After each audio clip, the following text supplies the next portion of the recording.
আজ আমরা কথা বলবো কোরআনে কারীমের 94তম সূরা সূরাতুল ইনশিরাহ থেকে। বলি ইনশাআল্লাহ। কোরআনে কারীমে আল্লাহ পাক 114টি সূরা আল্লাহ পাক নাযিল করেছেন। তার মধ্যে এই সূরাটি হচ্ছে 94তম সূরা। জোরে বলেন কত নম্বর? এই সূরাটি হচ্ছে মাক্কি সূরা। এই সূরার ৪র্থ আয়াতে আল্লাহ পাক তার হাবিবকে চূড়ান্ত সান্ত্বনা দিয়েছেন, তার হাবিবের মর্যাদার কথা আল্লাহ পাক তুলে ধরেছেন। পড়েন সুবহানাল্লাহ।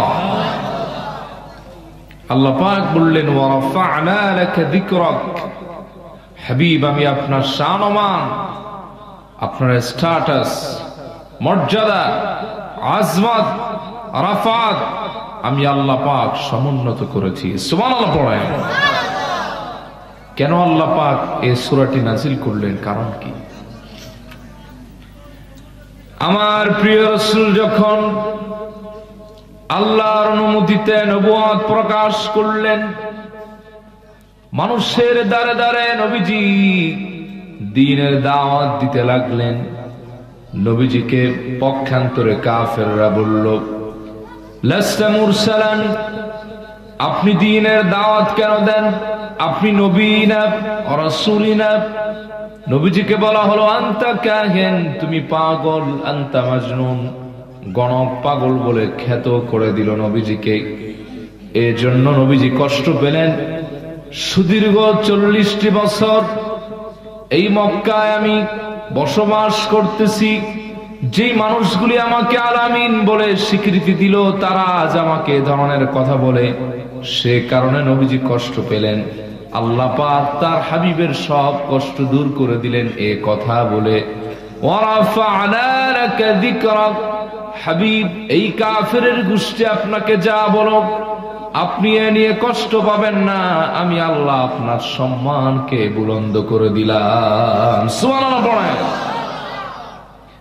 কেমন বুলন্দ করলাম?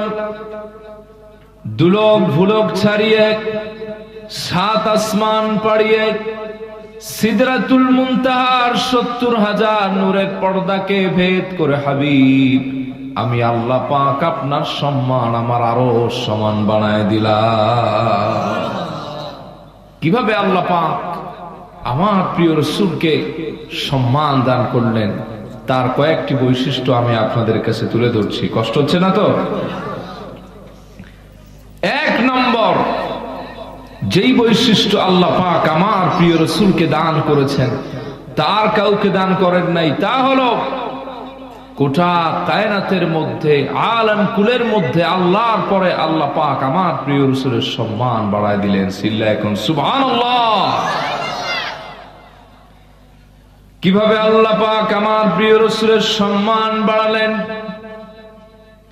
6 দিনে আল্লাহ পাক তাম আলম কুল বানালেন, জান্নাত জাহান্নাম বানালেন, অজস্র অগণিত আলমকুল তৈরি করলেন, প্রাণী জগৎ বানালেন। আল্লাহ পাক বলেন ওয়ালাকাদ খালাকনাস সামাওয়াতি ওয়াল আরদা ওয়া মা বাইনাহুমা ফি 6 আইয়াম ওয়া মা মাসসানা মিন লুগুব। জোরে বলুন আল্লাহু আকবার। আল্লাহ পাক বলেন আর আমি 6 দিনে তামাম আসমান জমিন এবং এর মাঝখানে যা আছে সব বানালাম। রবিবারে শুরু করলাম, শুক্রবারে শেষ করলাম। ওয়ামা মাসসানা মিন লুগুব, সামান্য ঘাম বা ক্লান্তি বিন্দু মাত্র আমি আল্লাহকে স্পর্শ করে নাই। সুবহানাল্লাহ। গোটা কায়নাত আল্লাহ পাক 6 দিনে বানালেন। এই গোটা আলম কুলের মধ্যে আল্লাহ পাক হাজার হাজার প্রাণী জগৎ রাখলেন, সৃষ্টিকুল রাখলেন। গোটা সৃষ্টির মধ্যে আল্লাহ পাক আশরাফুল মাখলুকাত মানুষকে শ্রেষ্ঠ বানায় দিলেন। চিল্লায়ে এখন সুবহানাল্লাহ। আল্লাহ পাক বলেন ولقد كرمنا بني آدم وحملناهم في البر والبحر ورزقناهم من الطيبات وفضلناهم على كثير ممن خلقنا تفضيلا جربنا الله أكبر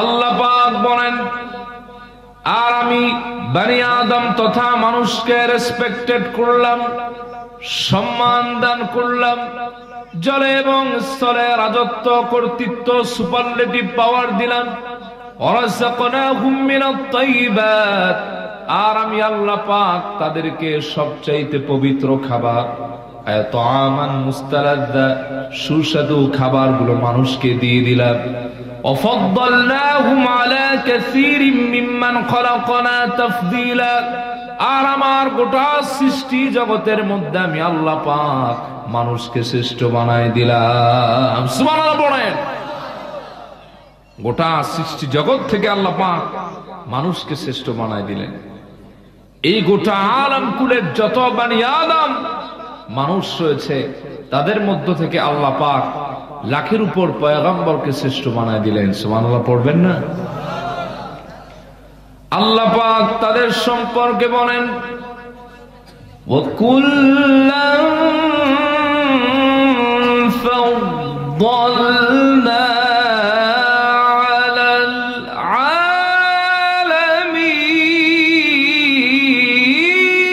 আলামিন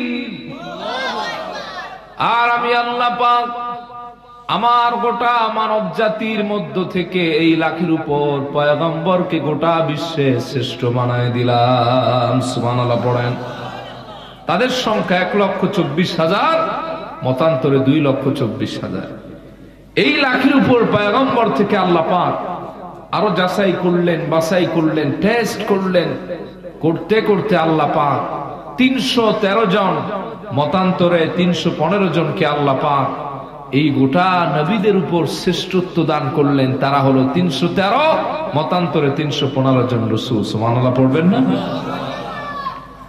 আল্লাহ পাক যাদের ব্যাপারে বলেন আল্লাহু ইয়াসতাফি মিনাল মালাইকাতি রুসুলান ওয়া মিনান নাস আর আমি আল্লাহ পাক মানুষ হতে কতক আর ফেরেশতা হতে কতককে আমি রাসূল হিসেবে মনোনীত করে দিলাম প্রশ্ন হতে পারে মানুষ নবী মানুষ রাসূল আবার ফেরেশতা রাসূল কেমন যেন মুখালেফ হয়ে যায় দুটির ক্ষেত্রে দুটি অর্থ ব্যবহৃত হবে ফেরেশতা রাসূল হলো তারা যারা ওহীর বাণী পৌঁছে দেন জিবরিল ইসরাফিল আর নবী বা রাসূল মানুষ থেকে কারা যারা ওই ওহীর বাণী পেয়ে নবুয়াত রিসালাত তাওহীদের দাওয়াত দেন তারা চিল্লায় এখন সুবহানাল্লাহ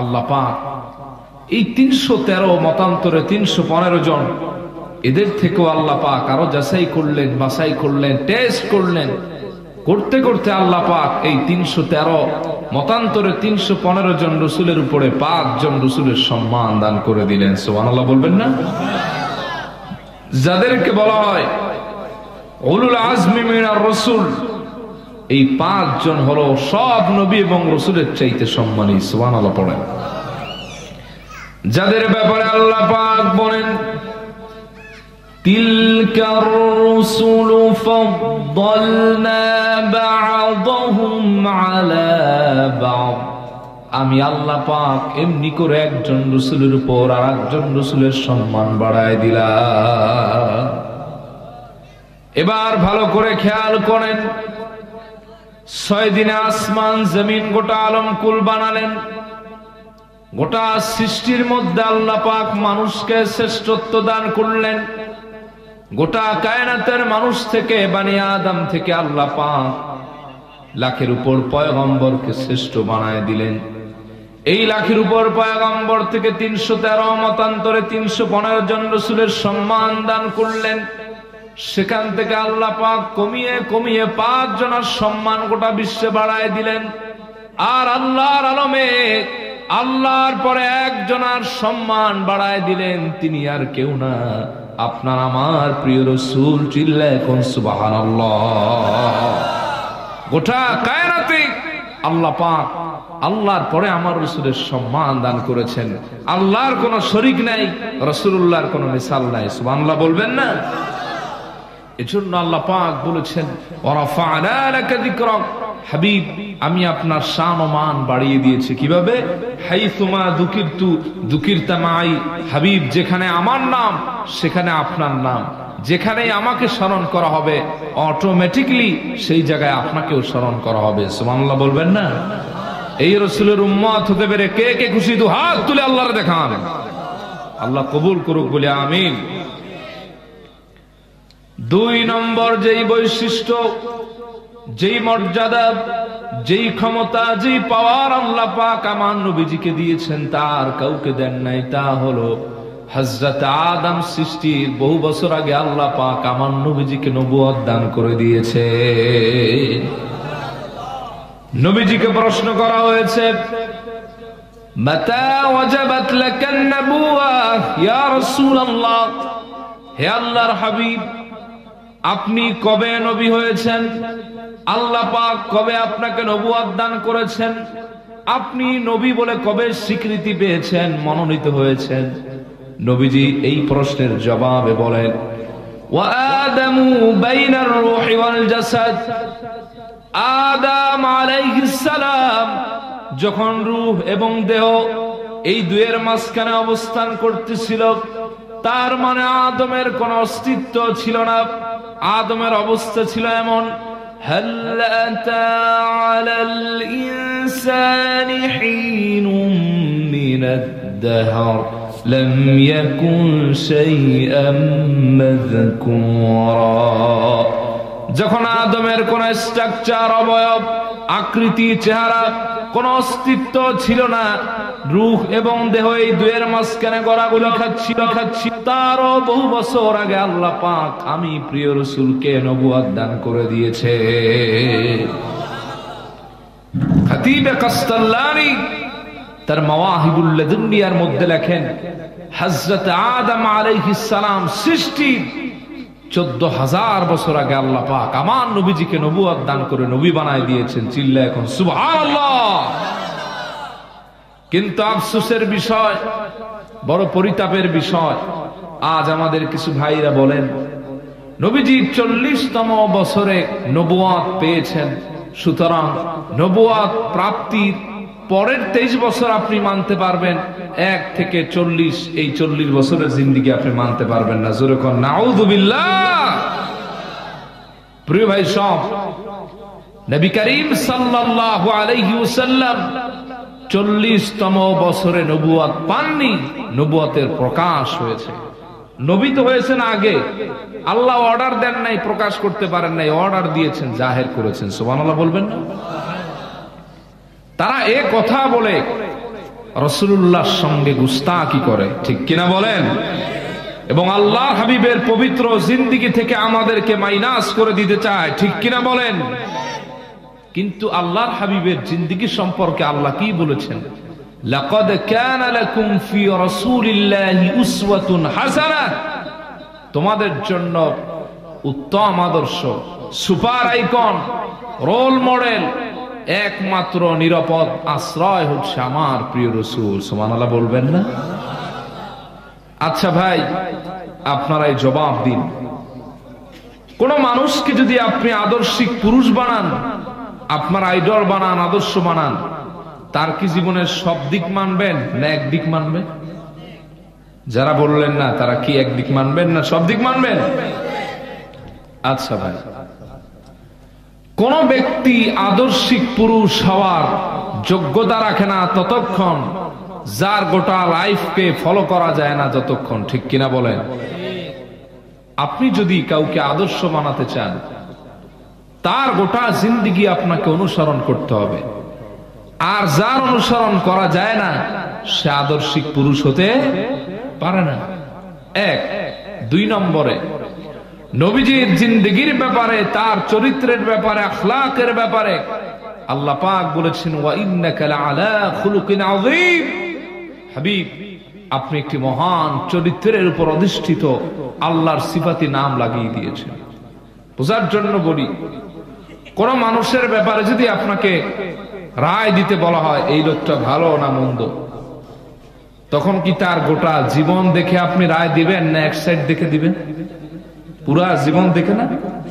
মনে করেন এক লোক আজীবন ভালো কাজ করছে, সামাজিক উন্নয়ন, এই উন্নয়ন সেই উন্নয়ন, কিন্তু মুরগি চুরি করে ধরা পড়ছে, তাহলে কি আপনি তারে আর ভালো বলতে পারবেন?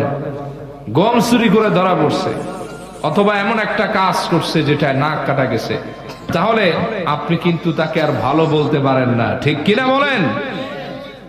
ঠিক তেমনি প্রত্যেকটি মানুষের চারিত্রিক সার্টিফিকেট যদি আপনি দিতে চান, হোল লাইফ সেটার উপর ডিপেন্ড করে।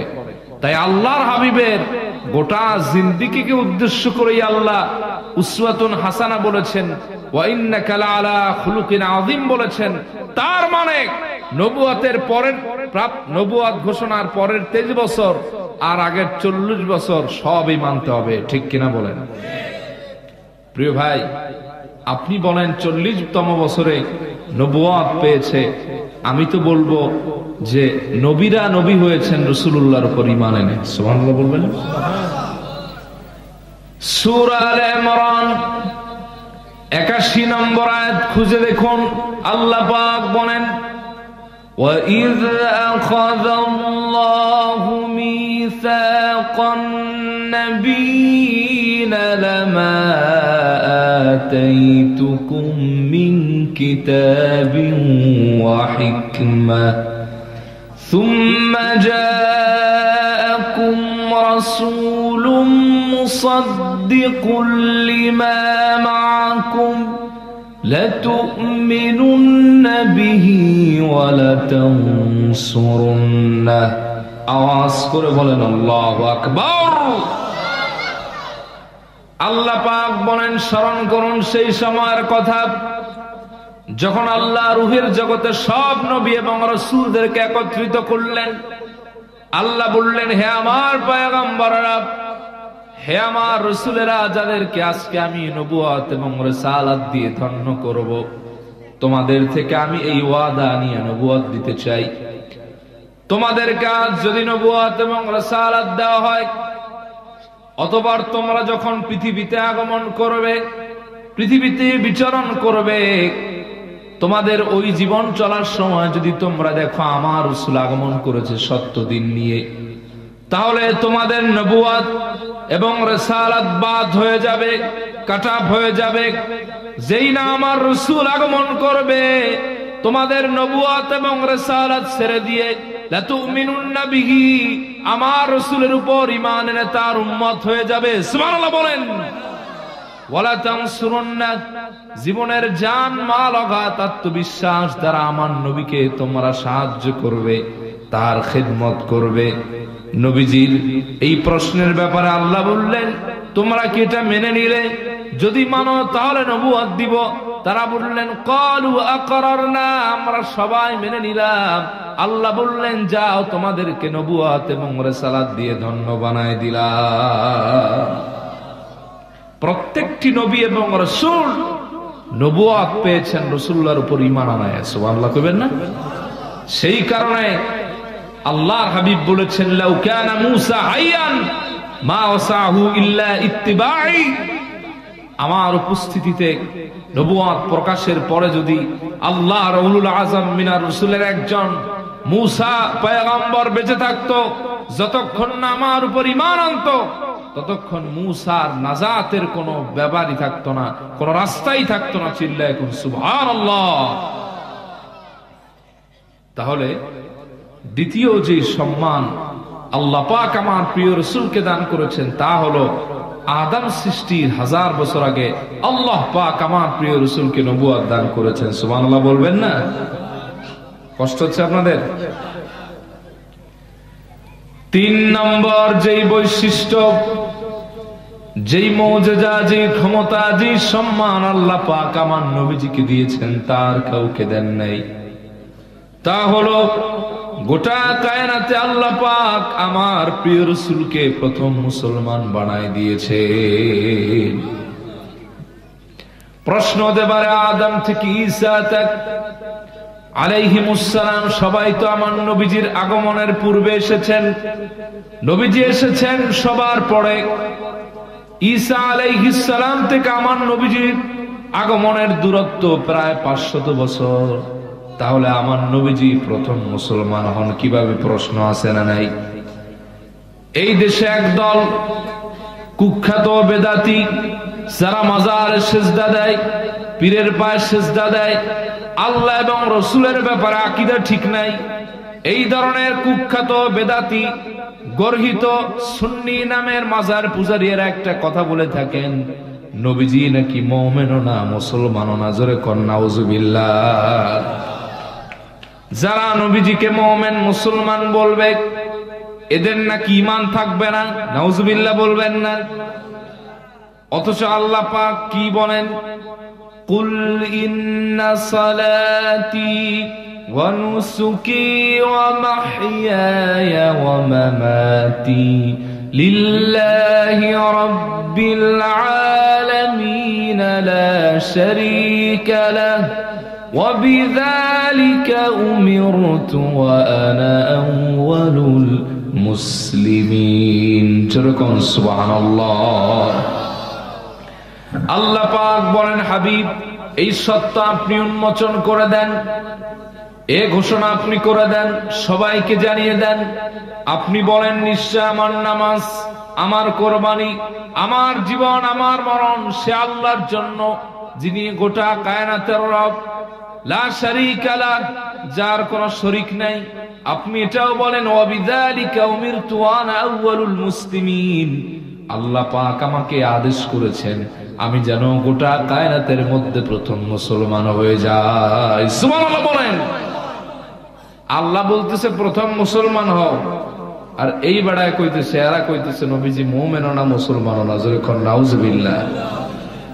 কিন্তু মহা আশ্চর্যের বিষয় হলো এই ধরনের সুন্নি বেয়াদব যেগুলো বেদাতি, এদের কারণে আমাদের অরিজিনাল সুন্নিদের বদনাম হয়, ঠিক কিনা বলেন?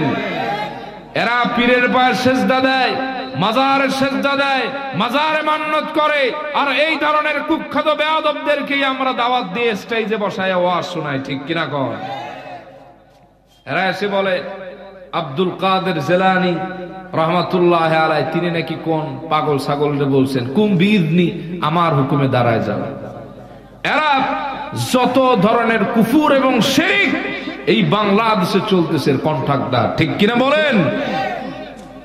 এরা ওরসের নামে মহিলা নাচায়, এরা ওরসের নামে ভণ্ডামি করে, মাহফিল করে, ঘোড়ার টিমের মাহফিল, কোরআন নাই, হাদিস নাই, কিছু নাই। সেদিন আপনাদের এই পার্শ্ববর্তী জেলা হবিগঞ্জের নবীগঞ্জে আমি গেলাম, আমি যে মাহফিলে প্রধান বক্তা, সেখানে এক বেয়াদব সে বলছে কি যে আল্লাহর পরে যদি আল্লাহকে উরে আল্লাহ বানাইতেন, শুনে আগেই কন্যা হুজুবিল্লাহ, তাইলে নাকি রাসূলুল্লাহরে আল্লাহ বানাই দিতেন বা রাসূলুল্লাহ আল্লাহ হতো। চিল্লা এখন নাউযুবিল্লাহ। এই ধরনের বেদাতি মুশরিকদেরকে কোন মাহফিলে দাওয়াত দিবেন না। কে কে রাজি? তো হাত তুলে আল্লাহরে দেখা। এরা এসে মানুষকে কোরআন বলে না, হাদিস বলে না, কিছু কয় না, আসে শুরু করতে করতে আধা ঘন্টা শেষ, 5 মিনিটের মাথায় মাথায় গজল, এরপরে শুরু হয় মুর্শিদের নামে জিকির। জিকির হবে কার নামে? আর আপনাদের খুব ভালো লাগে, আপনারা একবার দাঁড়ায় যান, শরীরে জোশ আসে, হুশ চলে যায়। ভণ্ডামির সাথে ইসলামের কোন সম্পর্ক নাই, সুন্নি তো দূরের কথা, ঠিক কিনা বলেন? প্রিয় ভাই সব, এত বড় একটি কথা যে নবীজি মুমিন না মুসলমান না, নাউজুবিল্লাহ বলবেন না? আর আল্লাহ বলতেছেন আপনি প্রথম মুসলমান হন, আর নবীও বলতেছে আমি প্রথম মুসলমান। সুবহানাল্লাহ বলেন। এবার প্রশ্ন হতে পারে কিভাবে নবীজি প্রথম মুসলমান হলেন? নবীজি তো লাখের উপর পয়গম্বরের সবার শেষে আগমন করলেন, কিভাবে হয়ে গেলেন? এই প্রশ্নের জবাব মোল্লা আলী কারি হানাফি চমৎকার ভাবে দিয়েছেন। রুহের জগতে আল্লাহ পাক যখন সব আত্মাকে একত্রিত করলেন, আল্লাহর রুহিয়াত এবং রুবুবিয়াতের প্রশ্ন ছুড়ে দিলেন। আল্লাহ প্রশ্ন করলেন, আলাস্তু বিরাব্বিকুম, আমি কি তোমাদের প্রভু নই? এই প্রশ্নের উত্তর আত্মার জগতের কারো জানা ছিল না। আত্মার জগতের সীমাহীন নীরবতা আর নিস্তব্ধতা ভেঙে দিয়ে যিনি আল্লাহর উলুহিয়াত এবং রুবুবিয়াতের প্রশ্নের উত্তর দিয়ে সাক্ষ্য দিলেন, বালা হে আমার রব, অবশ্যই আপনি আমাদের রব, আল্লাহ আপনি তো আমাদের পালন কর্তা। এই সাক্ষী কেউ দেন নাই, আমার রাসূল প্রথম দিয়ে গোটা বিশ্বে প্রথম মুসলমান হয়ে গিয়েছে। নবীটা শুনে বলছেন, বাকি দ্বিতীয়বার যারা সব নবী এবং রাসূল হয়ে গেছে। সুবহানাল্লাহ বলবেন না? জন্য নবীজির একটা নাম হলো নবিয়ুল আম্বিয়া। আর নবীদেরটা শুনে যারা তৃতীয়বার বলছে, সব আপনি আমি মুসলমান ইমানদার হয়ে গেছে, চিল্লায় এখন সুবহানাল্লাহ। তাহলে 3 নম্বর বৈশিষ্ট্য কি? আল্লাহ পাক আমার নবীজিকে তৃতীয় যেই বৈশিষ্ট্য দিয়েছেন তা হচ্ছে আল্লাহ পাক গোটা আলমের মধ্যে আমার প্রিয় রাসূলকে নবুয়ত তো দান করছেন এই প্রথম মুসলমান বানাই দিয়েছেন। সুবহানাল্লাহ বলেন। 4 নম্বর যেই বৈশিষ্ট্য আল্লাহ পাক আমার প্রিয় রাসূলকে দান করেছেন তার কাউকে দান করেন নাই, তা হলো আল্লাহ পাক আমার নবীজিকে শেষ নবী বানায়া নবীর দ্বারা নবুয়ত এবং রিসালাতের দরজাকে বন্ধ করে দিয়েছে। আল্লাহ পাক বলেন, মা কানা মুহাম্মাদুন আবা আহাদিন মির রিজালিকুম ওয়ালাকিন রাসূলুল্লাহ وخاتم النبيين وكان الله بكل شيء عليما। আল্লাহ পাক বলেন, সাবধান আমার প্রিয় হাবিব মুহাম্মদ সাল্লাল্লাহু আলাইহি ওয়াসাল্লাম, তোমাদের প্রাপ্ত বয়স্ক কোন পুরুষের পিতা নন, বরং তিনি আল্লাহর রাসূল এবং আল্লাহর আখিরি পয়গম্বর। নবীজি তার জবানে বলেন, ওয়াজআলানি ফাতিহা ওয়া খাতিমা, আল্লাহ পাক আমার দ্বারা নবুয়ত ওপেন করেছেন, আমার দ্বারা নবুয়তের দরজা বন্ধ করেছেন। আবার নবীজি বলেন, আনা খাতামুন নবিয়্যিন লা নাবিয়্যা বাদি ওয়ালা রাসূলা, আমি সবার শেষ নবী, আমার পরে কেউ নবী অথবা রাসূল আসবে না। কিন্তু এই স্বাধীন বাংলায় একদল আপনার আমার নবীকে শেষ নবী মানে না, এরা হলো কুখ্যাত কাফের কাদিয়ানী, ঠিক কিনা বলেন? সূর্য পূর্বে ওঠে পশ্চিমে অস্ত যায়, এটা যেমন সত্য, প্রত্যেকটি কাদিয়ানীরা কাফের, এটাও তেমন সত্য, ঠিক কিনা? নবীজিকে মানবা না আর তুমি মুসলমান দাবি করবে, এটা কখনো হতে পারে না, ঠিক কিনা বলেন? এবার প্রশ্ন হতে পারে, নবীজি আগমন করলেন সবার শেষে, শেষ নবীতে আবার কি সম্মান? ভেঙে বুঝাইলে বুঝবেন। মনে করেন একটা মাহফিল ডেট নেওয়া হয়, কিন্তু প্রধান অতিথি যিনি আসবেন তার ডেটে, ঠিক না ভাই? এরপরে যখন পোস্টার করা হয় দেখা যায় অন্য অন্য বক্তাদের নামের ফন্ট অক্ষরগুলি থাকে ছোট, প্রধান বক্তারটা থাকে বড়, ঠিক না? এরপরে আরো আছে, প্রধান বক্তার যেই টাইটেল থাকে অন্য কোন বক্তার এটা থাকে না। সুমিষ্ট ভাষী আন্তর্জাতিক ব্যক্তিত্ব, বাংলাদেশের নোয়াখালীও যায় না, এবারে সারা বাংলা পরিভ্রমণকারী, সিলেটের জকিগঞ্জে গিয়া খিচুড়ি খায় নাই, তাই না? কথার কথা, মনে করেন যে সে বাংলাদেশের সিলেট জেলা কোনটা এটাই চিনে না, চিটাগাং কোথায় তা জানে না, কিন্তু আন্তর্জাতিক সারা বাংলা পরিভ্রমণকারী। বাতিলের আতঙ্ক, বিড়ালের ডাক শুনলে আমাবস্যার রাতে আর ঘর থেকে বাইর হয় না, ঠিক কিনা?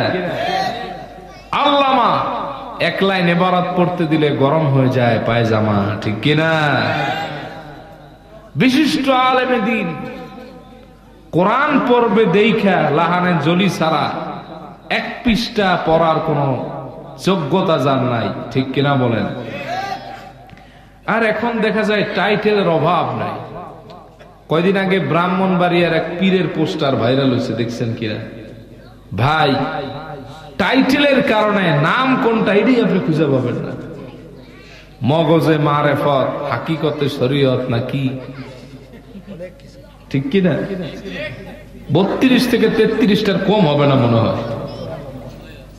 এই বাংলাদেশ থেকে কয়দিন আগে এক গজব বিদায় হয়েছে, এটার নামের আগে এরকম টাইটেল থাকতো, ঠিক কিনা? মাহবুবে শয়তানি, গায়ের মধ্যে চুলকানি।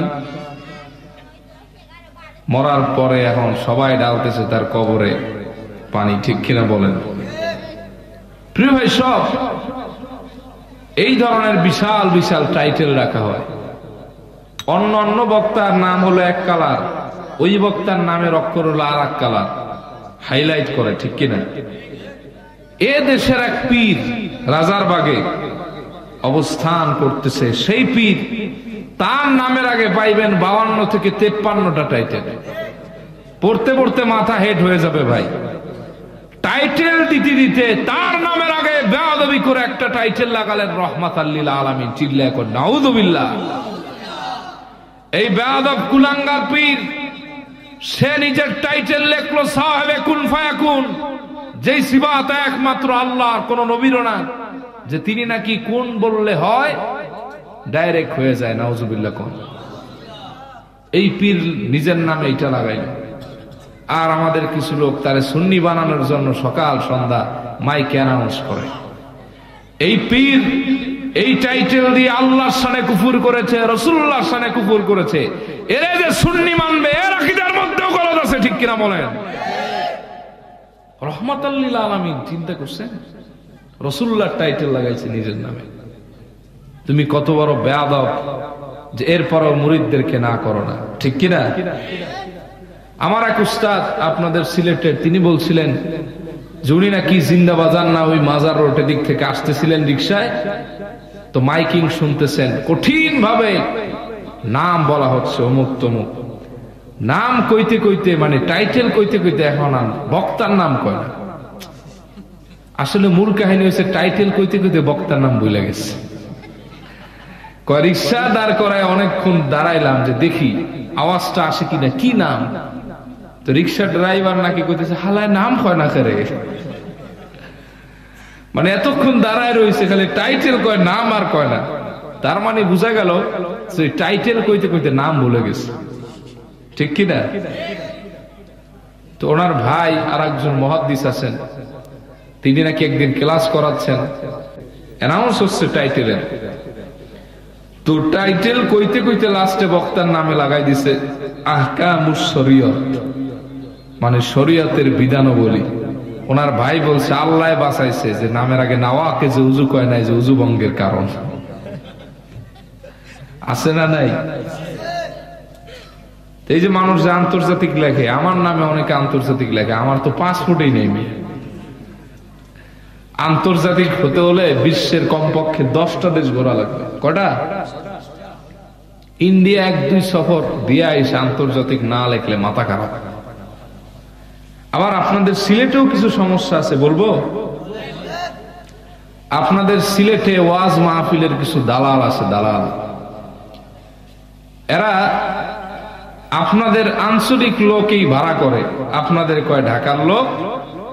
এখন তার বাড়ি কিনা ছাতক, শুদ্ধ কথা জানে, অথবা তার বাড়ি কিনা মনে করেন গোলাপগঞ্জ, শুদ্ধ কথা জানে, আপনি তো আর তারে চিনেন না। লাগাই দিছে অমুক দেশ, লেখছে পাশে ঢাকা, কিন্তু এই লোক পিওর সিলেটি আমরা জানি। বাড়ি চিটাগাং, লেখে ঢাকা। এই কিছু দালাল চক্র আছে, ঢাকা লেখলেই দাম বাড়ে, ঠিক কিনা? কিন্তু যে যেই জায়গার মাল একটুখানি বিসমিল্লাহ কইলেই ভাষার গ্রামে বোঝা যায়, ঠিক কিনা কোক্কা ভাই? রাগ করতেছেন আপনারা? টাইটেল থেকে এত দূরে আসলাম, মনে করেন প্রধান বক্তার নামটা হয় টাইটেল যুক্ত বিশাল। এরপরে যখন মাইকিং করে, প্রিয় ভাই সব অমুক তমুক ইত্যাদি ইত্যাদি, দেখা যায় প্রধান বক্তার নাম যতবার নেয় অন্য কোন বক্তার নাম এতবার নেয় না। আবার কিছু মাইকিং যারা করে এদের চালাক আমি দেখছি, এরা দূরে বসে খালি প্রধান বক্তার নাম কয়, বিশেষ বক্তার নাম 5 বারে একবার, এরপর এলাকায় আইসা একবার দুইবার কইয়া মালটা লয়ে যায় ঠিক মতো। ঠিক কিনা বলেন? যেই দিন মাহফিল হবে সেই দিন দেখা যায় মাইক ধরে প্যান্ডেল সাজানোর পরে বিসমিল্লাহ বলতে ভুলে গেল, প্রধান বক্তার নাম ভুলে না। ঠিক না? এরপরে যখন মাহফিল শুরু হয়, আগের পরের বক্তারা যতই ভালো ওয়াজ করুক মানুষ তাকায় থাকে প্রধান বক্তার দিকে। এরপরে দেখবেন আপনার প্রধান বক্তা আসতেছে, তিনি শ্রীমঙ্গল পার হইছেন, চার বাগানে আটকা খাইছেন, না হলে শায়েস্তাগঞ্জ পারে দিছেন। এই বক্তা অনেক বক্তারে ঠিকভাবে ওয়াজও করতে দেয় না, স্লিপ দেয়। আমরা প্রধান বক্তা আইয়ার কোন যেন আপনি মাইকো নাকি তা, ঠিক কিনা? এবার বুঝেন, যতই আগে ভালো ওয়াজ করুক মানুষের নজর থাকে প্রধান বক্তার দিকে। আমাদের এলাকায় একটা কথা আছে, ভাই খাবার যত ভালো হোক নজর থাকে দৌড় দিকে। ঠিক কিনা? এখন আপনারে বুঝাই নবীজিকে আল্লাহ পাক কেন শেষ নবী বানালেন। এই উদাহরণ এজন্য দিলাম যাতে বুঝতে পারেন।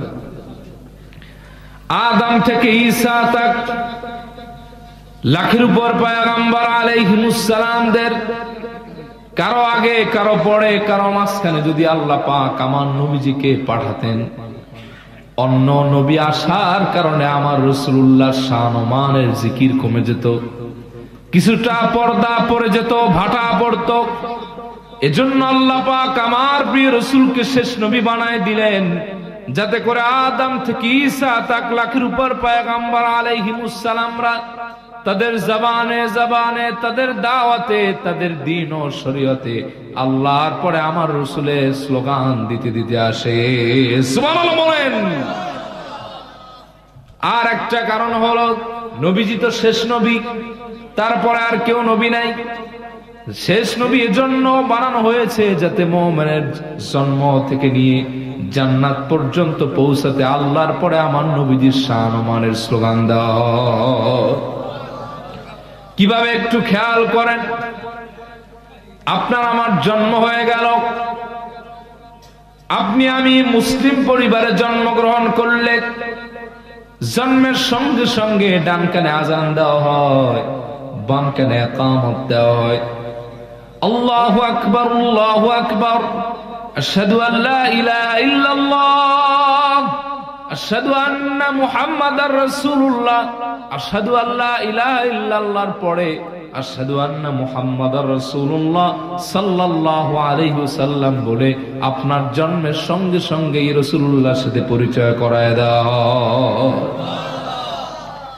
এবার আপনি আমি আস্তে আস্তে বড় হচ্ছি, জবানে দুই একটি শব্দ প্রস্ফুটিত হচ্ছে।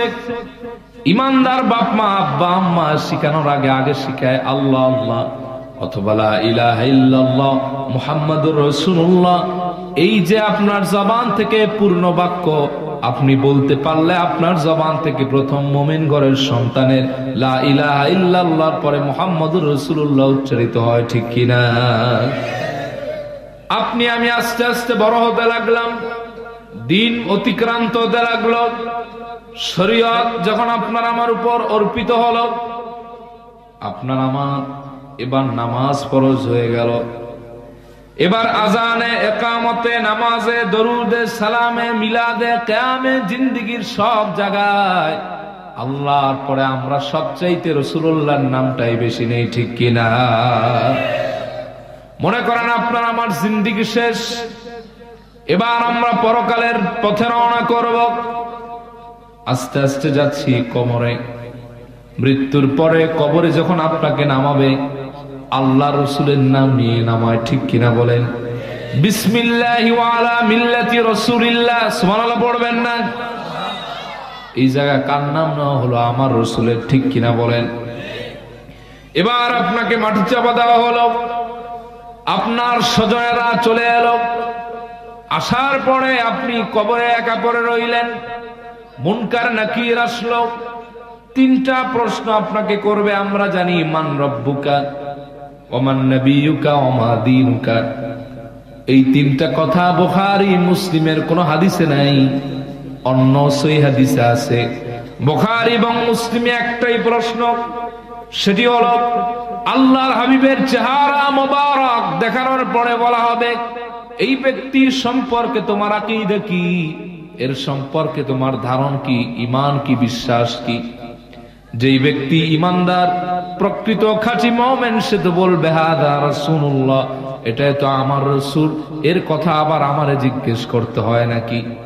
যদি আপনি এই প্রশ্নে পাশ করেন জান্নাত, না পাশ করলে জাহান্নামের আযাব শুরু হয়ে যাবে। জান্নাত এবং জাহান্নামের ফয়সালা কবরের মধ্যে কিন্তু আপনার রাসূলের দ্বারাই হয়ে গেল। সুবহানাল্লাহ বলেন। এবার আপনি কবরের জিন্দেগি শেষ করলে কিয়ামতে উঠলেন, সেই দিন কেউ আপনার পক্ষে কথা বলবে না। একজন বলবে, তিনি আপনার আমার নবী, ঠিক কিনা বলেন? নবীজি বলেন আনা সাইয়্যিদুন নাস ইয়াউমাল কিয়ামা, কিয়ামতের দিকে আমি কিয়ামতের দিন আমি গোটা মানুষের সাইয়্যিদ হব, আমি লিডার হয়ে যাব। সাহাবায়ে কেরামকে বললেন কেমনে জানো নাকি? সেই দিন কেউ কথা বলতে পারবে না। ওই একটা দিন হবে মিকদারুহু 50,000 সানা, একটা দিন 50,000 বছরের ন্যায়। সেই দিন এমন হয়ে যাবে ওমা কদারুল্লাহ হাক্কা কদরিহি ওয়াল আরদু জামিআন কবদতুহু ইয়াওমাল কিয়ামাতি ওয়াস সামাওয়াতু মাতাওয়িয়াতুন বিয়ামিনিহি সুবহানাহু ওয়া তাআলা। জোরে বলুন আল্লাহু আকবার। আল্লাহ পাক সেই দিন কেমন করবেন? আসমান এবং জমিন সব আল্লাহ পাক সারি কাপড়ের ন্যায় হাতের মধ্যে বাঁচাবেন। সেই দিন মানুষগুলি বলবে ইয়াকুলুল ইনসানু ইয়াউমাইদিন আইনাল মাফার, মানুষগুলি বলবে আজ কোথায় পালাবো, পরিত্রাণের কোনো জায়গা নাই। যেই দিন এমন হয়ে যাবে ইয়াউমা ইয়াফিরুল মারউ মিন আখিহি ওয়া উম্মিহি ওয়া আবিহি ওয়া সাহিবাতিহি ওয়া বানিহি, যেই দিন মা তার সন্তানের পরিচয় দিবে না, সন্তান বাপরে চিনবে না, মারে চিনবে না, ভাই ভাইরে চিনবে না। নবীজি বলেন ওই দিন আমি রাসূল তোমাদের পক্ষ হয়ে আল্লাহর সঙ্গে সুপারিশ করব। সুবহানাল্লাহ বলেন। নবীজি কথা না বললে বিচার শুরু হবে না। মনে করেন আপনার জান্নাত হয়ে গেল, জান্নাতও আপনি যেতে পারবেন না। নবীজি বলেন আমি প্রথম জান্নাতের কড়া নাড়ব, আল্লাহ জান্নাতটা আমার সম্মানে খুলে দিবেন, আমি আমার উম্মতদেরকে নিয়ে সব নবীদের আগে জান্নাতে চলে যাব। এবার শুনেন শেষ নবী বানানোর কারণ। জন্ম থেকে নিয়ে মৃত্যু, মৃত্যু থেকে নিয়ে কবর, কবর থেকে হাসর, হাসর থেকে পুলসিরাত, মিজান সব পার করে জান্নাত পর্যন্ত আল্লাহর পরে যেন রাসূলুল্লাহর স্লোগান বেশি দেওয়া হয়, ঠিক কিনা? এই জন্য আল্লাহ পাক শেষ নবী বানায় দিয়েছেন হাবিব হাইসুমা দুকিরতু দুকিরতা মাই, যেই জায়গা আমার নাম সেই জায়গা আপনার নামের স্লোগান হবে। এজন্য আমি শেষ নবী বানায় দিয়েছি। চিল্লা এখন সুবহানাল্লাহ। কষ্ট হচ্ছে আপনাদের? 5 নম্বর যেই বৈশিষ্ট্য আল্লাহ পাক আমার প্রিয় রাসূলকে দান করেছেন, তার কাউকে দান করেন নাই, তা হলো আল্লাহ পাক যত বেশি ইলম জ্ঞান আমার নবীজিকে দান করেছেন, তার কাউকে দান করেন নাই। আল্লাহ পাক বলেন ওয়া'আল্লামাকা মা লাম তাকুন তা'লাম, হাবিব আপনি যা জানতেন না আমি আল্লাহ আপনাকে সব ধরনের জিনিস জানায় দিয়েছি। সুবহানাল্লাহ বলেন। কেমন জানালেন? নবীজি তার জবানে মোবারক বলেন উতিতু ইলমাল আউয়ালিন ওয়াল আখিরিন, আল্লাহ পাক আমাকে ইলমের শুরু, ইলমের শেষ, এই পৃথিবীর যত ধরনের জ্ঞান আছে, এনি কাইন্ড অফ নলেজ সব আল্লাহ পাক আমাকে জানায় দিয়েছে। সুবহানাল্লাহ বলেন। তারিখে খামিস থেকে আমি একটা হাদিস কোট করেছি। আবু বকর ইবনে আইস তার মাউলিদ কিতাবের মধ্যে হাদিস এনেছেন। ইমাম জারকাশি তার শারহে বুরদাতিল মাদিহের মধ্যে হাদিস এনেছেন। আব্দুল্লাহ ইবনে আব্বাস রাদিয়াল্লাহু আনহুমা বলেন لما ولد النبي صلى الله عليه وآله وسلم قال في أذنه رضوان خازن الجنان أبشر يا محمد صلى الله عليه وسلم فما بقي لنبي علم إلا وقد أوتيته فأنت أكثرهم علما وأشجعهم قلبا تلاكن الله أكبر ابن عباس رضي الله تعالى عنهما বলেন আমার প্রিয় রাসূলের যেদিন এই পৃথিবীতে শুভাগমন হলো জান্নাতের রেদওয়ান ফেরেশতা আমার নবীজির কান মোবারক এসে বলতেছেন ইয়া রাসূলুল্লাহ ওয়া ইয়া হাবিবাল্লাহ আপনার জন্য সুসংবাদ আল্লাহর আলমে আপনার পূর্বে যত নবী এসেছেন কাউকে আল্লাহ এত ইলম দান করেন নাই যত বেশি ইলম জ্ঞান আল্লাহ পাক আপনাকে দান করে দিয়েছেন ফান্তা আকসারুহুম ইলমান আপনি নবী হচ্ছেন গোটা আলমে আল্লাহর পরে সবচেয়ে মহাজ্ঞানী ওয়াসজাউহুম কলবান আপনার হার্ট হচ্ছে সবচেয়ে সাহসী শক্তিশালী চিল্লায় এখন সুবহানাল্লাহ আমার নবীজির ইলম বুঝাতে হলে অনেক কিছুর দরকার নেই একটা কথাই যথেষ্ট নবীজি সাহাবে কোরআন এই কোরআনটি আল্লাহ পাক আমার নবীজির উপর নাজিল করেছেন আল্লাহ পাক বলেন মা ফাররাতনা ফিল কিতাবি মিন শাই এমন কোন বিষয় নাই যা আমি আল্লাহ পাক আমার কোরআনের মধ্যে রাখি নাই সুবহানাল্লাহ বলেন তিবিয়ানাল লিকুল্লি শাই প্রত্যেকটি জিনিস আমি আল্লাহ পাক সুস্পষ্ট বর্ণনার সাথে রেখেছি সুবহানাল্লাহ কইবেন না মাজমাউজ জাওয়াইদ ওয়া মানবাউল ফাওয়াইদ ইমাম নুরউদ্দিন হাইসামি রাহিমাহুল্লাহর কিতাব তিনি বলেন নবীজি ইরশাদ করেছেন মান আরাদাল ইলমা ফালিউসাওয়িরুল কুরআন ফাইন্না ফীহি ইলমাল আউওয়ালিন ওয়াল আখিরিন নবীজি বলেন তোমরা যদি কেউ জ্ঞান অর্জন করে পণ্ডিত হতে চাও জ্ঞান অর্জন করে মহাবিজ্ঞানী হতে চাও মহাজ্ঞানী হতে চাও সে যেন কোরআনটা পড়ে কারণ কোরআনের মধ্যে আল্লাহ পাক ইলমের শুরু ইলমের শেষ সব রেখে দিয়েছে দুনিয়ার এমন কোন জ্ঞান এবং বিজ্ঞান নাই যা কোরআনে না আছে সুবহানাল্লাহ বলবেন না ও মানারিল হিকমা জ্ঞান বিজ্ঞান প্রজ্ঞার রাজত্ব আল্লাহ পাক কোরআনে রেখে দিয়েছেন সুবহানাল্লাহ বলেন নবীজির 4 বছর বয়সে কত বেশি ইলম ছিল কল্পনাও করা যায় না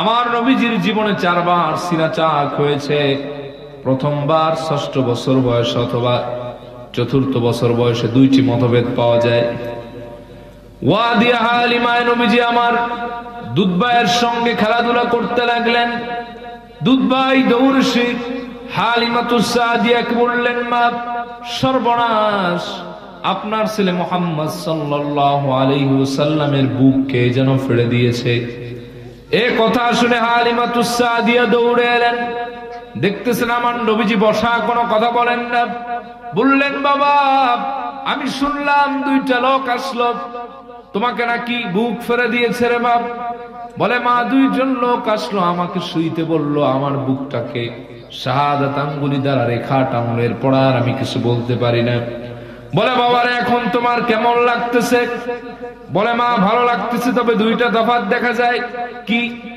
আগে যদি আমি আকাশের দিকে তাকাতাম আকাশের চন্দ্র সূর্য নক্ষত্রগুলি দেখা যেত এখন যদি আমি আসমানের দিকে তাকাই ফাকান্নি বি আরশ রাব্বি বারিজা মা গো এখন আসমানের দিকে তাকালে ডাইরেক্ট আল্লাহর আরশ পর্যন্ত দেখা যায় মারে আরেকটা তফাৎ দেখি জমিনে বলে কি আগে যদি আমি নিচের দিকে তাকাতাম আমার পায়ের তলার মাটিটুকু দেখা যেত এখন যদি তাকাই দেখি তাহতাল বাহরিনার এই জমিনের নিচে একটা সাগর দেখা যায় সাগরের নিচে আরেকটা আগুনের সাগর দেখা যায় সুবহানাল্লাহ বলেন বিজ্ঞান প্রমাণ করে পৃথিবীর ফার্স্ট স্টেট দুনিয়ার যেটা শুরু 7 আসমান 7 জমিনের এইটা আল্লাহ পাক সৃষ্টি করছেন আপনার হলো আগ্নেয়গিরি লাভা দ্বারা। এটা পৃথিবীর শুরু আর আসমানের শেষ হলো আরশ। দুনিয়ার শুরু আসমানের শেষ, সব আল্লাহ পাক আমার প্রিয় রাসূলকে 4 বছর বয়সে দেখাইছেন। চিল্লায় এখন সুবহানাল্লাহ। নবীজির ইলম কত বেশি। নবীজি বলেন ইন্নী আরা মা লা তারাউনা, আমি যা দেখি তোমরা তা দেখো না। সুবহানাল্লাহ বলবেন না? আমি রাসূল আমার চক্ষু মোবারক দ্বারা সামনে যেমন দেখতে পাই, পিছনেও ঠিক তেমনই ততটুকুই দেখতে পাই।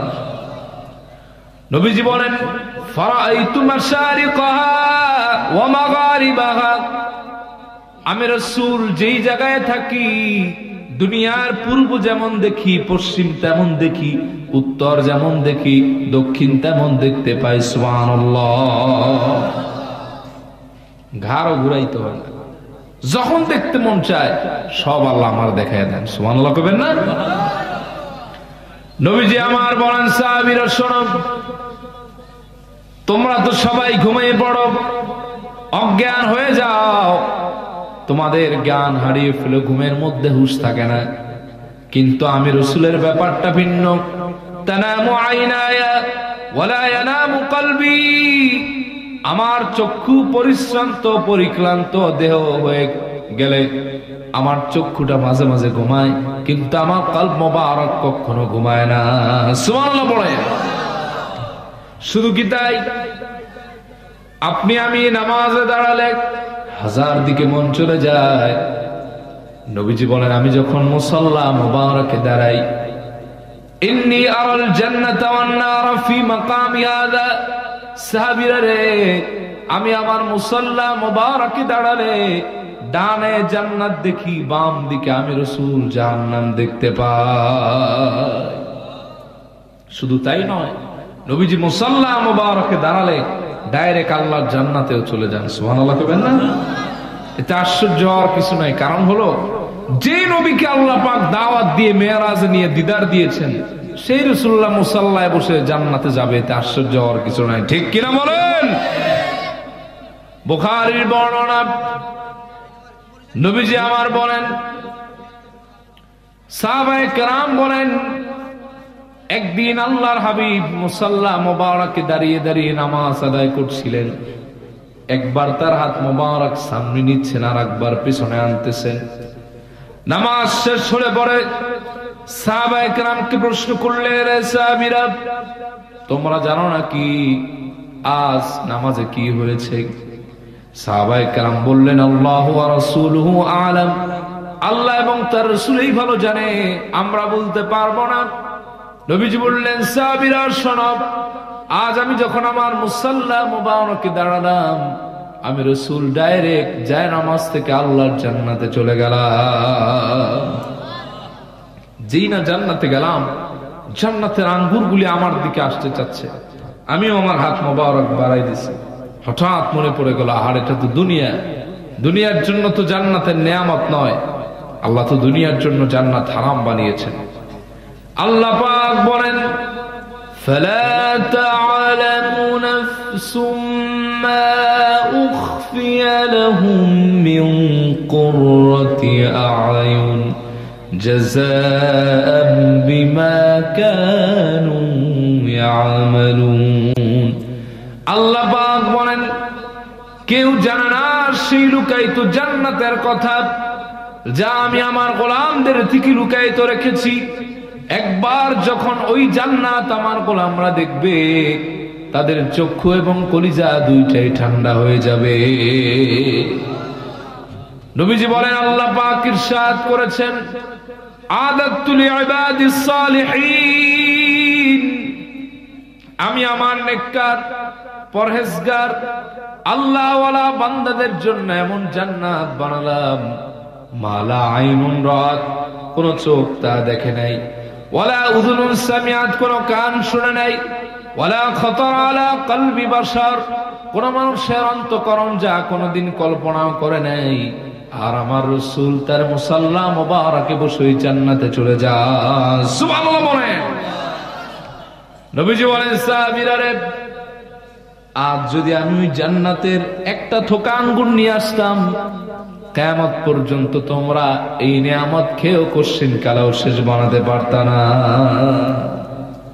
এই ধরনের জ্ঞান ইলম আল্লাহ পাক আমার নবীজিকে দিয়েছেন। তাহলে আমার রাসূলের আর একটি গুণ হচ্ছে, মর্যাদা হচ্ছে, বৈশিষ্ট্য হচ্ছে, আল্লাহর পরে সবচাইতে মহা জ্ঞানী হলো আমার রাসূল। সুবহানাল্লাহ বলবেন না? প্রিয় ভাই সব, আর দুটি বলে আমি আমার আলোচনা ইতি টেনে দিব। 6, নবীজিকে আল্লাহ পাক ইকমাল দ্বীন তথা দ্বীনের পরিপূর্ণতা দিয়েছেন। সুবহানাল্লাহ কইতা না রে ভাই? কিভাবে?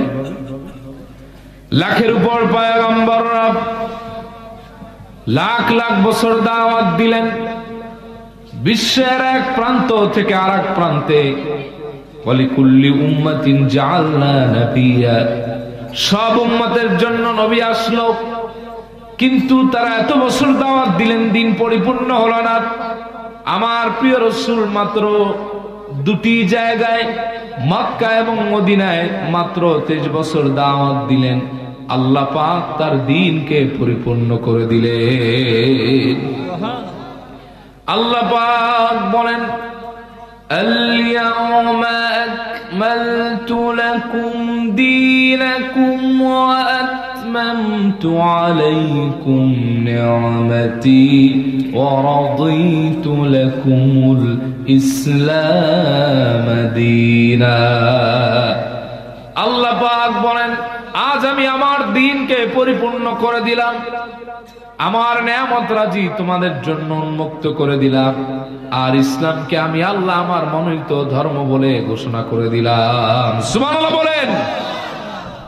7, যেই বৈশিষ্ট্য আল্লাহ পাক আমার নবীকে দিয়েছেন আর কাউকে দেন নাই, তা হলো আল্লাহ পাক আমার প্রিয় রাসূলের ইতাআতকে নিজের ইতাআত বলে ঘোষণা করে দিয়েছেন। সুবহানাল্লাহ বলবেন না? আল্লাহ পাক বলেন, وَمَن يُطِعِ الرَّسُولَ فَقَدْ أَطَاعَ اللَّهَ।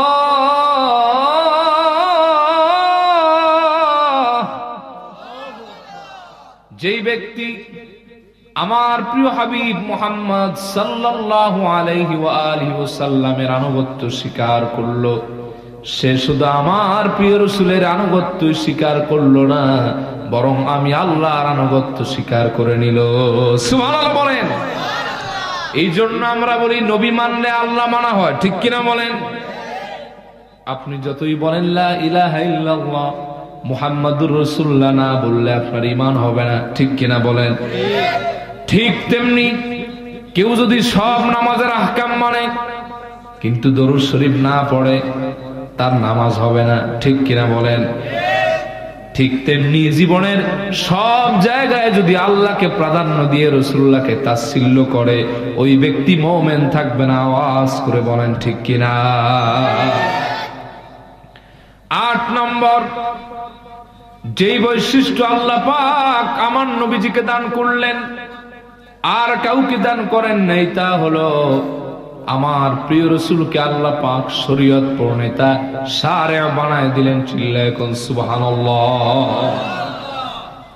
বুঝেন নাই? শরীয়তের মালিক কোন নবী, কোন রাসূল আল্লাহ যাহা বলছেন না বলছেন এই ব্যাপারে একটা শব্দ নতুন অ্যাড করতে পারেন নাই। কিন্তু আমার নবীজিকে আল্লাহ এমন সম্মান দিলেন, নবীজি হা বললে হালাল হয়ে যায়, না বললে হারাম হয়ে যায়। তিনি যদি কারো দিকে ইশারা করে বলেন এটা আমার উম্মত, এটার আমি চিনি, এতটুকু কথার কারণে জাহান্নাম বাদ হয়ে একজন মানুষের জন্য জান্নাত ওয়াজিব হয়ে যায়। সুবহানাল্লাহ। এজন্য আল্লাহ পাক বলেন, মা আতাকুমুর রাসূলু ফাখুযুহু ওয়া মা নাহাকুম আনহু ফান্তাহু। আমার প্রিয় রাসূলের পক্ষ থেকে যা আসে তা শক্ত করে আঁকড়ে ধরো, তা তোমাদের জন্য পালনীয় আবশ্যক। আর আমার রাসূল যা তোমাদের জন্য নিষেধ করে তা কখনো করো না, আমি আল্লাহ পাক তা চূড়ান্ত ভাবে নিষেধ করে দিলাম। শুধু কি তাই নাকি?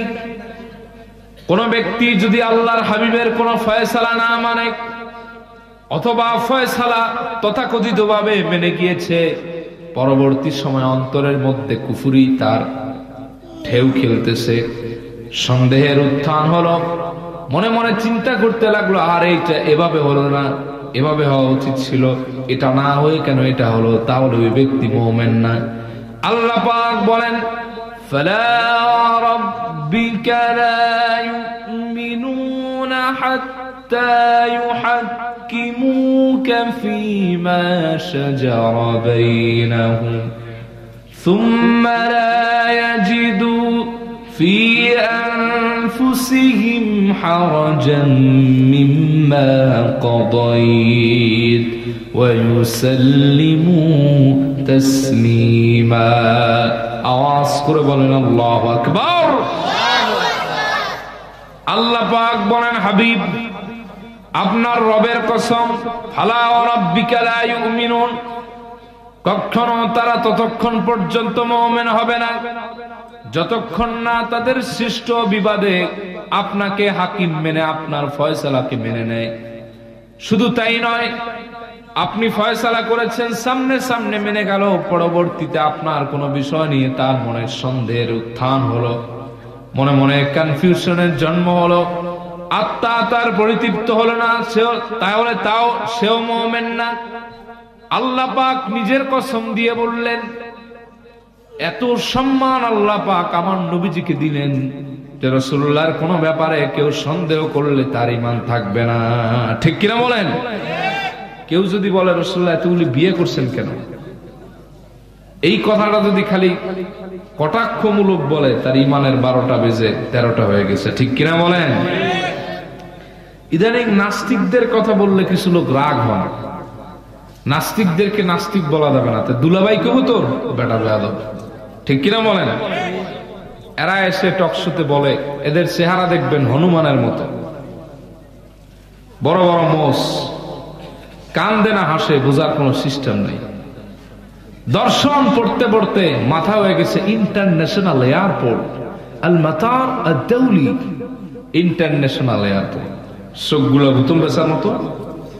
এরপরে এসে বলে ইসলামটি হচ্ছে একটি অযৌক্তিক ধর্ম, ব্যাকডেটেড, আপডেটেড না, ইসলাম যা বলে সেটি এই যুগের সাথে তাল মেলানো সম্ভব নয়। জোরে কর নাউজুবিল্লাহ।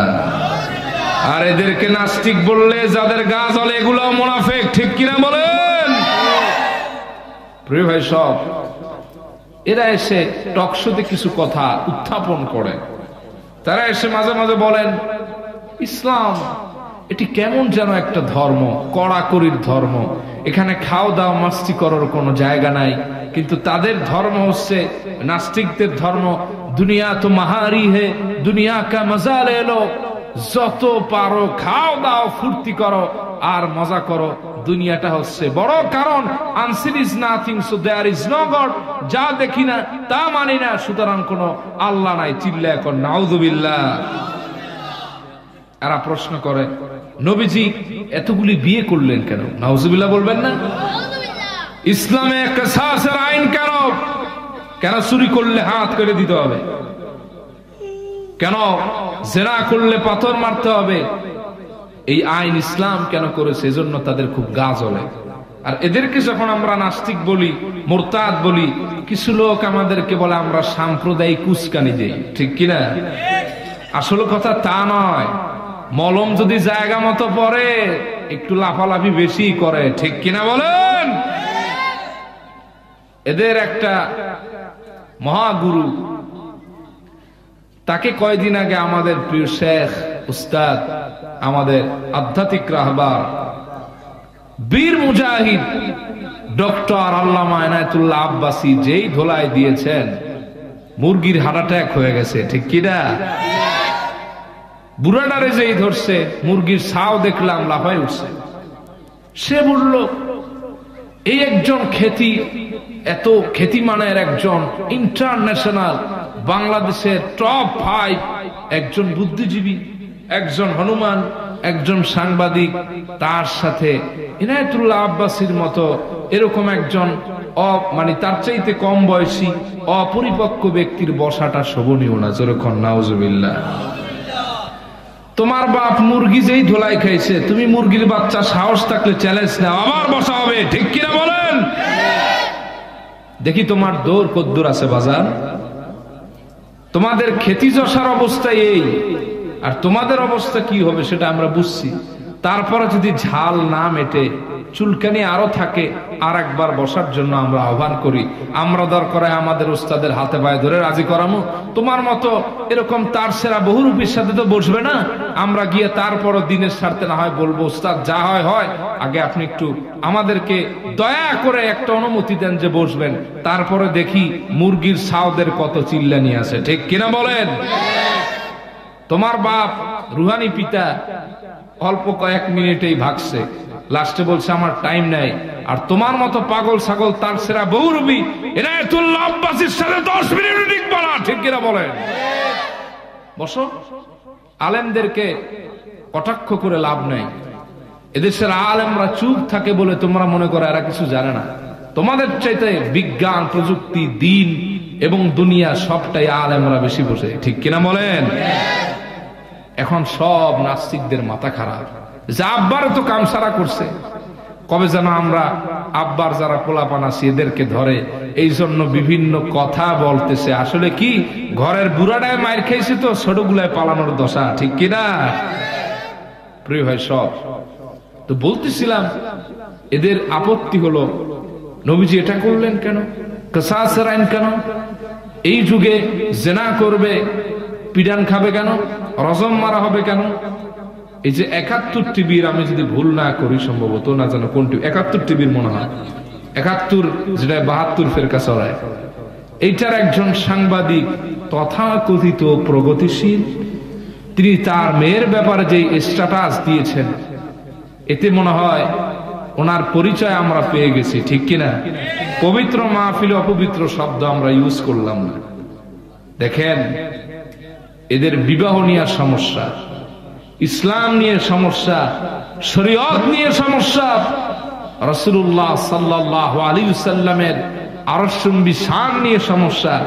কিন্তু নিজের মেয়ের ব্যাপারে যেই স্ট্যাটাস দিয়েছেন, তথাকথিত বেশ্যা এবং পতিতা না হলে কথা কেউ বলতে পারে না, ঠিক কিনা বলেন? এই দেশটাকে এই নাস্তিক, মুরতাদ, বাম আর রাম রাশেদ বানাই দিয়েছে। এদেশের নাটকে এখন মানুষ দেখতে চায় না, ব্যবসা লাড়ে, কারণ যথেষ্ট পরিমাণের অশ্লীলতাকে এগুলি এই নাটকের মধ্যে এখন তারা প্রবেশ করিয়ে দিয়েছে। এদের নাটকে সমস্যা, এডে সমস্যা, এইখানে সমস্যা, সেইখানে সমস্যা। এখন আলেম ওলামা থাকার কারণে এটারা পারতেছে না, না পারার কারণে এখন আলেমদের উপর চড়াও হয়েছে। মনে রেখো, আলেমদের সাথে তর্ক করে তো দূরের কথা, তাদের সাথে কোন শক্তি দিয়ে পারবে না। কারণ আলেমরা হলো ওয়ারাসাতুল আম্বিয়া। এই জমিনে বিপদ এসে, করোনা ভাইরাস এসে, বিভিন্ন কিছু এসে তোমাদের শেষ বানায় দিত, কিন্তু আলেমরা রাত্রি জেগে চোখের পানি ছেড়ে দেয়। তারা তোমাদের জন্য দোয়া করে, কোরআন এবং হাদিসের ধারক বাহক দেখে এই জমিনটা এখনো টিকে আছে, ঠিক কিনা বলেন? আর কিছু লোক আছে একটু হলেই আলেম বিদ্বেষী। ইদানিং কেউ কেউ বলে আলেমরা কিছুই জানে না, হে ঘরে বসে সব জানছে, ঠিক কিনা? আবার কেউ বলেন আলেমরা খয়রাত করে খায়। আরে বেটা, খয়রাত করে খায়? আমরা সেদিন থেকে ওয়াজ করি, তাই তো আমাকে ডিসেম্বর ফাঁকা নাই, জানুয়ারি ফাঁকা নাই, ফেব্রুয়ারি ফাঁকা নাই, মার্চ যায় যায়। মানুষ হাতে পায়ে ধরে নিয়ে যেই খাওয়ান খাওয়ায়।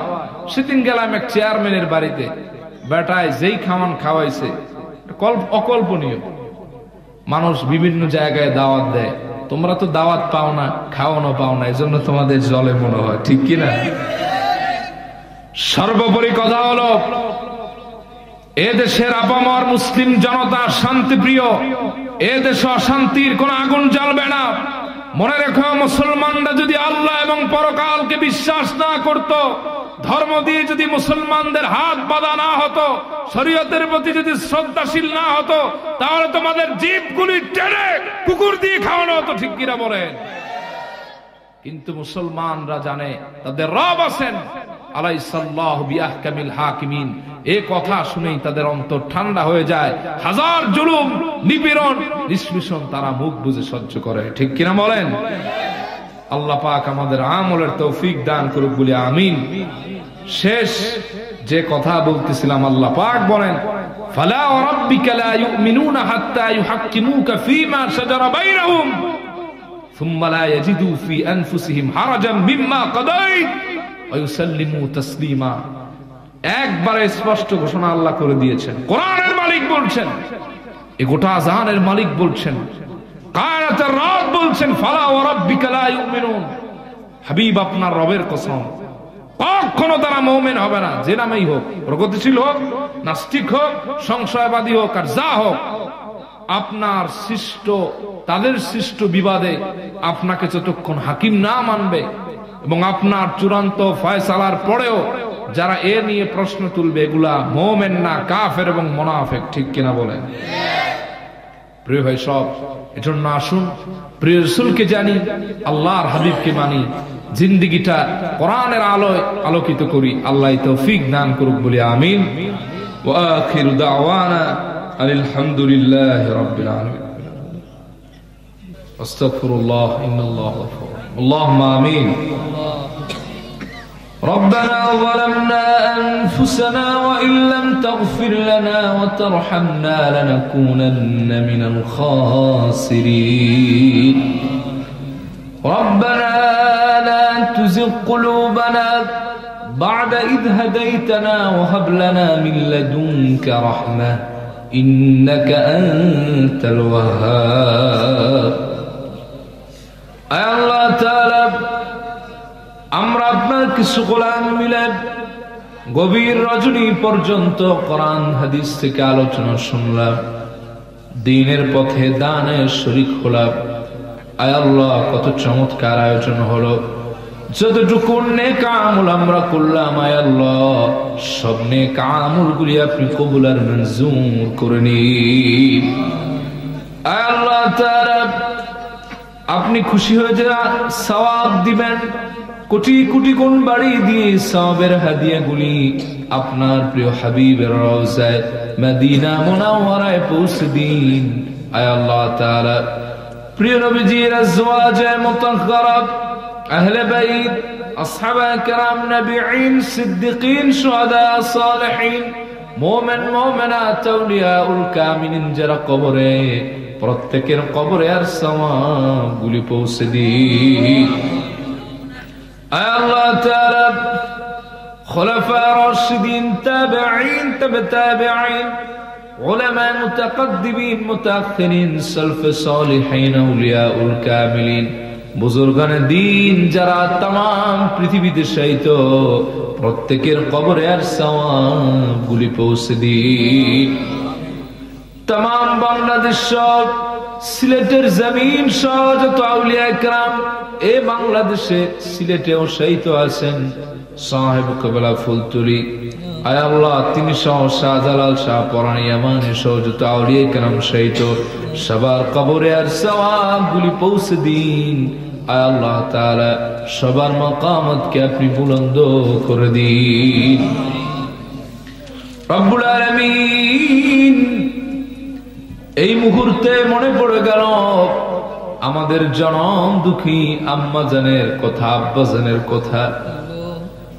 জানি না কার আব্বা আম্মা বিদায় হয়ে কবরের জিন্দেগিতে আছেন। আয় আল্লাহ তাআলা, আজ মাহফিল শেষ করে আমরা যখন বাড়িতে যাব, যার বাপ নাই, মা নাই, ঘরে গিয়ে চিৎকার দিতে মন চাবে, ঘরটা ফাঁকা ফাঁকা লাগবে। আগে মাহফিল থেকে গভীর রাতে যখন ফিরতাম, দেখতাম মা উঠোনে দাঁড়িয়ে আছে, দরজার কিনারায় দাঁড়িয়ে আছে, আব্বাজান তখনও ঘুমায় নাই। গিয়ে প্রশ্ন করতাম, মা এত রাত হয়ে গেল, কেন ঘুমোলে না? এত প্রচন্ড শীত, বাহিরে কেন দাঁড়িয়ে আছো? কেন ঘুমাও নাই? অপেক্ষা করতে না কতবার নিষেধ করলাম? মা জবাব দিত, বাজান, সন্তান পেটে ধরার কি যন্ত্রণা বুঝবা নাকি? ওরে আমার কলিজার টুকরা সোনার ধন, আমার প্রিয় সন্তান, শোনাব, আমার মন চায় প্রচন্ড শীতে বাহিরে দাঁড়িয়ে না থেকে ঘরের মধ্যে সে ঘুমিয়ে পড়ি, লেপ মুড়ো দেই, খাতা মুড়ো দেই, কিন্তু যেই না একটু পিঠ লাগিয়ে শোয়ার চেষ্টা করি, বাহির থেকে কে যেন জুতো আওয়াজ করতে করতে পা দিয়ে হেঁটে হেঁটে চলে যায়। আমার মন মানে না, দৌড়ে বাহিরে চলে আসি। আমার মনে হয় এ যেন তুমি চলে আসছো রে বাজার।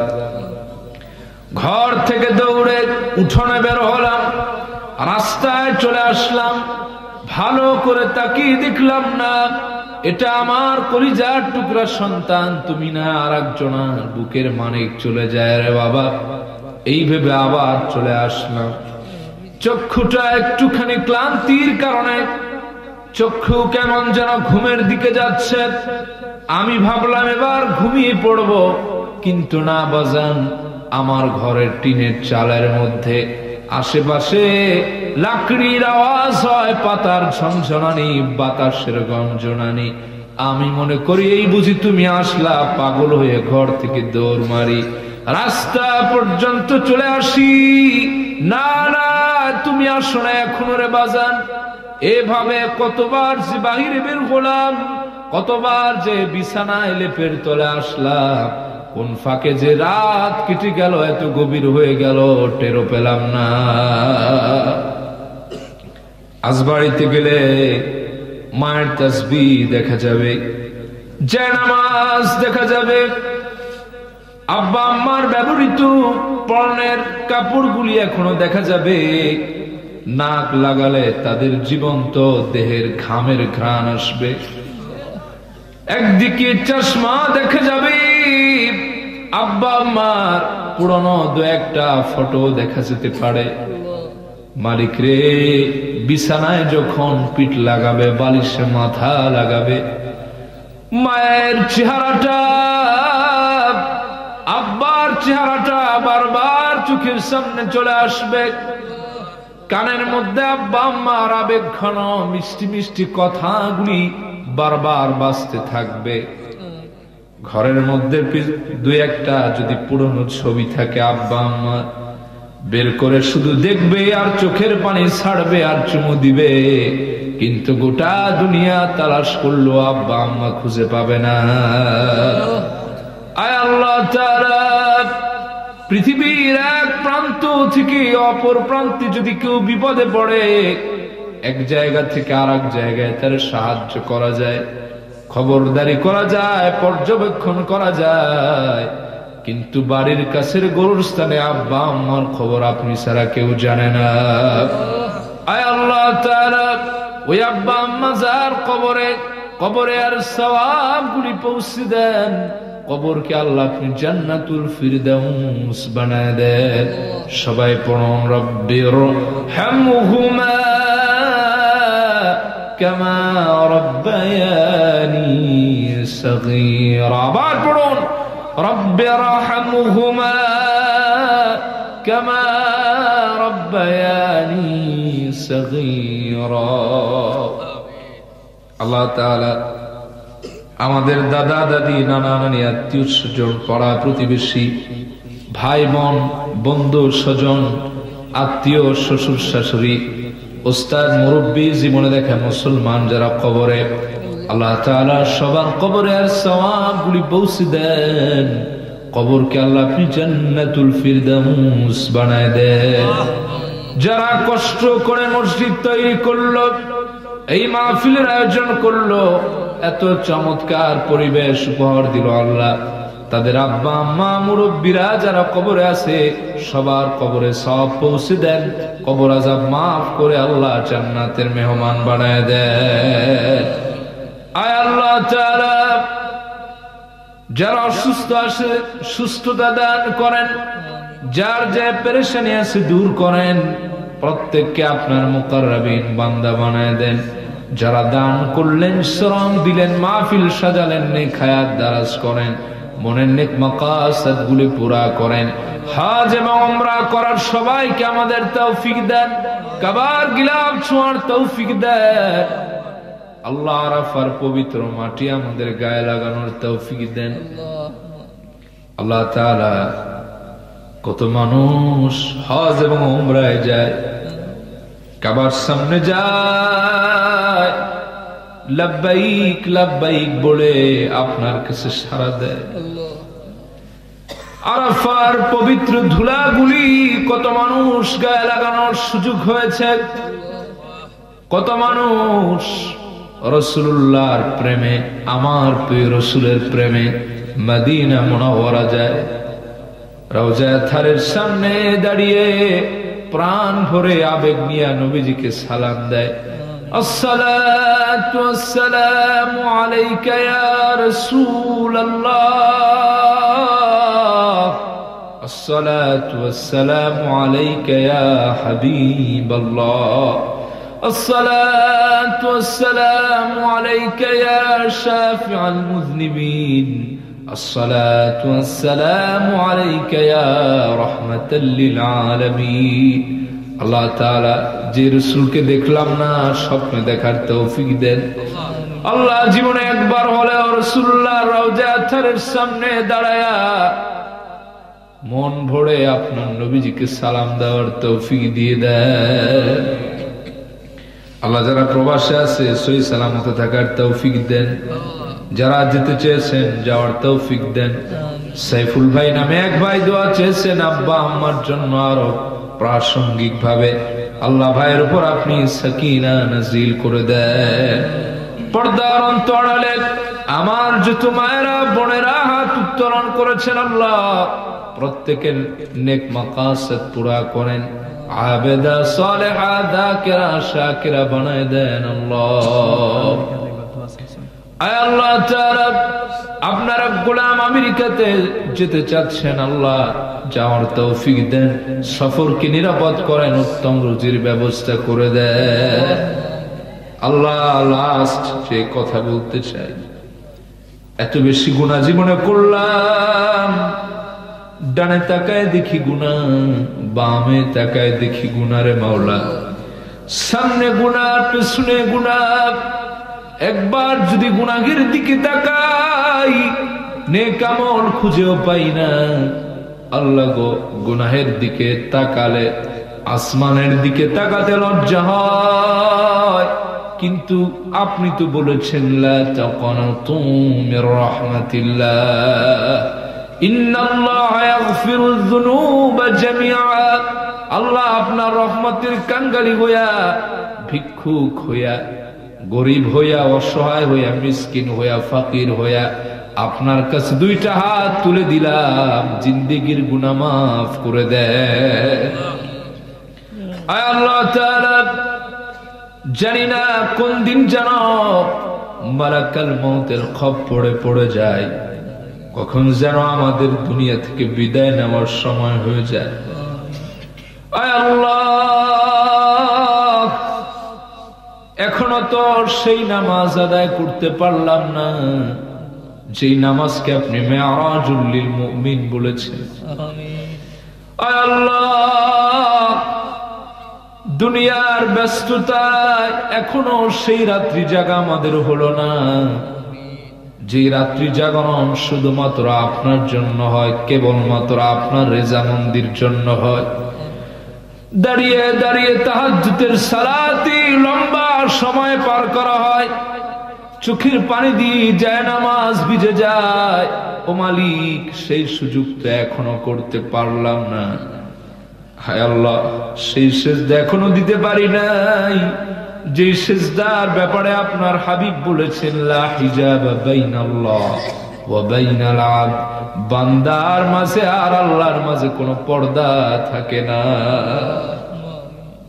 আল্লাহ তাআলা, সকালে একবার তওবা করি, সন্ধ্যায় ভেঙে ফেলি, দুপুরে করি, রাত্রে ভেঙে ফেলি, কত গুনাহ না আমল নামায় জড়ো হয়েছে। আল্লাহ, আমরা স্বীকার করি আমরা গুনাহগার, কিন্তু আপনি তো গফফার রে মালিক, গুনাহগুলি মাফ করে দেন। আল্লাহ, আপনার হাবিবের সাদাকায় আমাদের দোয়া, আমাদের মুনাজাতকে আপনি কবুল করে নেন।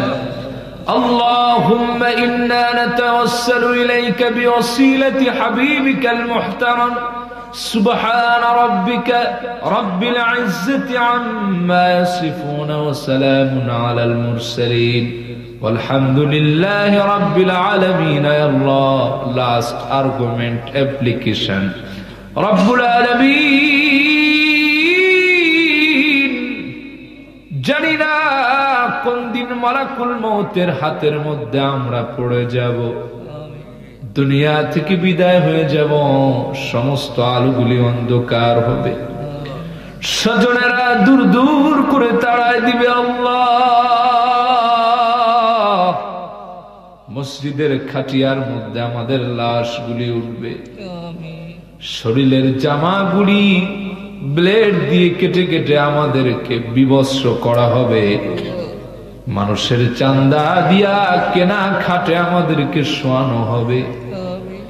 আমাদের কান্না, আর্তনাদ, চিৎকার যেদিন কেউ শুনবে না, স্ত্রীর সন্তানের হাজারিতে আমাকে কবরে নেওয়া বন্ধ হবে না, আব্বা আম্মার চোখের পানি যেদিন আমাদের জানাজা ফেরাতে পারবে না,